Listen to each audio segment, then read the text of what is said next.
دوستانو کله کله سړی داسې یو ویډیو وګوري یا داسې یو څوک وګوري چې ډېر زیات یې اغېزمن کړي او ډېر زیات یې خفه کړي.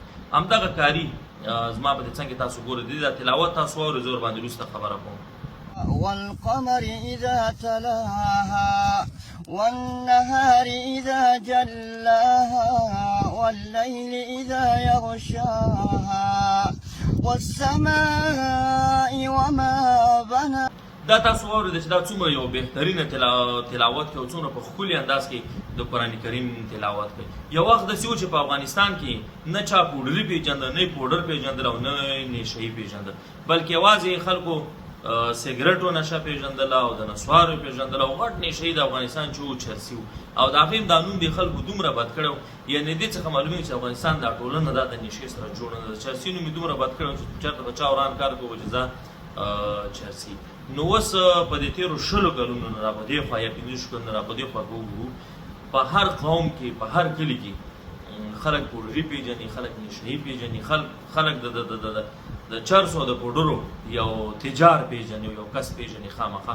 دا بدبختي په تېرو 20 کالو کې ځینې مافیایي کړی وو او ځینې هغه هېوادونو چې غواړي د افغانستان دا ټولنه بدبختۍ ته ورټېل وهي هغو دغه دومره رواج کړه چې اوس حتی زمونږ که وګورو ماشومان په یو شمېر ماشومان په نشو باندې اخته شوي دي، زنانه موږ وګورو په نشو باندې اخته شوي دي او دا موږ په خپلو لارو کوڅو سړکونو کې دا موږ ډېر لیدلي دي. حتی زمونږ پوه خلک ډاکټران انجینران موږ تاسو ولیدل چې په دې تېر کې په نشو باندې اخته شوي دي او لکه دغه قاري صاحب بهترینه مثال دی چې دا هم په نشې باندې اخته شوی دی. په افغانستان کې ما یو سروي ولیده، دا ویډیو چې کله ما ولیده زه ډېر زیات اغېزمن کړم. ما یو سروي ولیدله 3 میلیونه خلک هغه د پوډرو په نشه باندې اخته دي. نو هسې که دا د ورځې د 1 روپۍ 1 امریکایي ډالر پوډر مصرف کړي نو د 3 میلیونه ډالره پوډر مصرف موږ په افغانستان کې لرو. په یو غریب ملک کې 3 میلیونه ډالر هغه صرف په پوډرو باندې مصرف، دا یو ډېر غټ حساب او غټ اماونټ دی. نو دا بدبختي په تېر کې یو شمېر خلکو په قصدي ډول که تاسو وګورئ یو کس چې پوډري شي، نشهیي شي، که هغه هېڅوک هم د دې نه یو دی خپله واده کړی د دې تر شا ماشومان یې زنانه یي، نو هغه زنانه مجبورېږي چې په لاره کې سوال وکړي، خلکو ته لاس وغځوي او د دې تر څنګ یا د غلطو لارو نه خپل کورنو ته خپل اولادونو ته فقه او روزي راوړي. نو کله چې هغه دې ته وځي کوڅې ته وځي نو بیا خو تاسو پته چې موږ په کوم رقم د ټولنه کې ژوند کوو.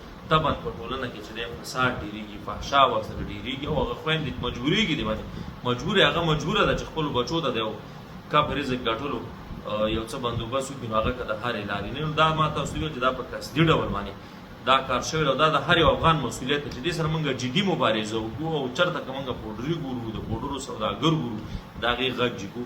په دې تېر وخت کې به درته زه یاد کړم د ننګرهار ډېر یو مشهوره وکیل چې کله ډېرې غټې خبرې کوي، هغې خپله د زموږ د شینوارو په سیمه کې څو د پوډرو کارخانې لرلې. نو دا ټول دغسې خلکو دا پوډر زموږ په دې ټولنه کې رواج کړي دي او دا ډېره زیاته غټه بدبختي ده که اوس یو کس پوډر څکي هغه مجبور دی چې لومړی د کور سامانونه خرڅ کړي، بیا راوځي په لارو کوڅو کې غلاګانې وکړي، حتی د مسجدونو څخه غلا وکړي او هغه خپل نشې دپاره یو څه واخلي.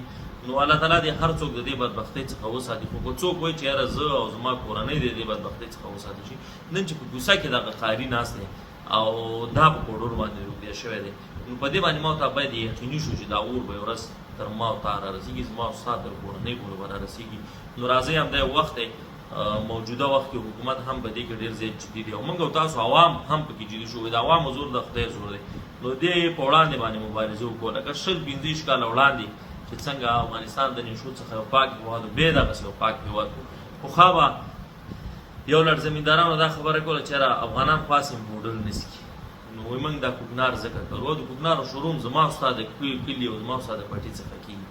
نو اوس خو دغه د موږ او تاسو ولید چې زموږ ښارونه د نشیانو څخه ډک دي، زموږ او تاسو په کلیو په کوڅو کې ډېری خلک موږ او تاسو پېژنو چې نشیان شوي دي. نو دې په وړاندې باندې مبارزه دا د هر یو افغان حق دی، بلکې دا یو مقدسه جهاد دی.